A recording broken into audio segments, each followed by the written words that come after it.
ఈసారి big boss 10కి celebrity category నుంచి రామ్ ప్రసాద్ గారు సెలెక్ట్ అయినట్టు తెలుస్తుంది.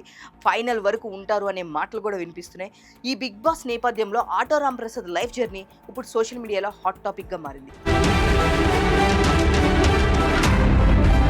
జబర్దస్త్లో సుడిగాలి సుధీర్, గెటప్ శ్రీనితో కలిసి చేసిన స్కిట్స్ ఆయనకు విపరీతమైన క్రేజ్ తీసుకొచ్చాయి. వీరు ముగ్గురు కాంబినేషన్ స్టేజ్ పై ఉంటే ఆ కిక్కే వేరుగా ఉండేది. ప్రస్తుతం కమెడియన్ గా, స్క్రిప్ట్ రైటర్ గా రాణిస్తూ Sridevi drama company Jabardasth special event సినిమాలతో రామ్ ప్రసాద్ ఫుల్ బిజీగా ఉన్నాడు. కానీ ఈ స్థాయికి రాకముందు ఆయన అనుభవించిన కష్టాలు, పడిన తపన నిజంగా ప్రతి ఒక్కరికి స్ఫూర్తిదాయకం. ఇండస్ట్రీకి వచ్చిన కొత్తలో 3 ఏళ్ల పాటు సరైన ఆఫర్లు లేకపోవడంతో ఆ కష్టాలు తట్టుకోలేక వైజాగ్ తిరిగి వెళ్లిపోయి మెడికల్ రిప్రజెంటేటివ్గా పనిచేశాడు.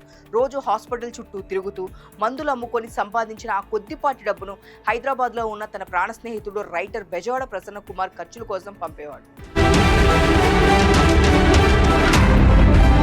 ఒకవైపు తన ఫ్యామిలీని చూసుకుంటూనే మరోవైపు స్నేహితుడి ఇండస్ట్రీలో అవకాశాల కోసం ప్రయత్నాలు చేస్తూనే ఉన్నాడు. ఓ సందర్భంలో ఎంతకీ ఆఫర్లు రాక బెజవాడ ప్రసన్న కుమార్ కూడా వైజాగ్ వెనక్కి వచ్చేస్తానంటే, నువ్వు ఆ పని మాత్రం చేయకు, అవసరమైతే నా ఇల్లు అమ్మైనా సరే నీకు డబ్బులు పంపుతా, నువ్వు ఖచ్చితంగా గొప్ప స్థాయికి వెళ్తావని రామ్ ప్రసాద్ కొండంత భరోసా ఇచ్చాడు. ఆ తర్వాత ప్రసన్న కుమార్ ఫోన్ చేసి పిలవడంతో మళ్ళీ హైదరాబాద్ వచ్చిన రామ్ ప్రసాద్ ఇక ఎప్పుడు వెనక్కి తిరిగి చూసుకోలేదు. తనదైన కామెడీ టైమింగ్ పంచులతో బుల్లితెర తిరుగులేని గుర్తింపు తెచ్చుకున్నాడు. 2009లో జోష్ సినిమాతో వెండితెరకు ఎంట్రీ ఇచ్చిన ఆయన ఓ నమో వెంకటేశయ్య, నేను లోకల్, సినిమా చూపిస్తా మామ, ఖైదీ నెంబర్ 150, అనుభవించి రాజా లాంటి సూపర్ హిట్ సినిమాల్లో నటించి ప్రేక్షకుల్ని మెప్పించాడు. ఫ్రెండ్షిప్ నిజమైన అర్థం చెప్తూ తీవ్రమైన కష్టాల నుంచి స్టార్డమ్ వైపు సాగిన ఆయన లైఫ్ జర్నీ ఎందరికో ఆదర్శమని చెప్పుకోవచ్చు.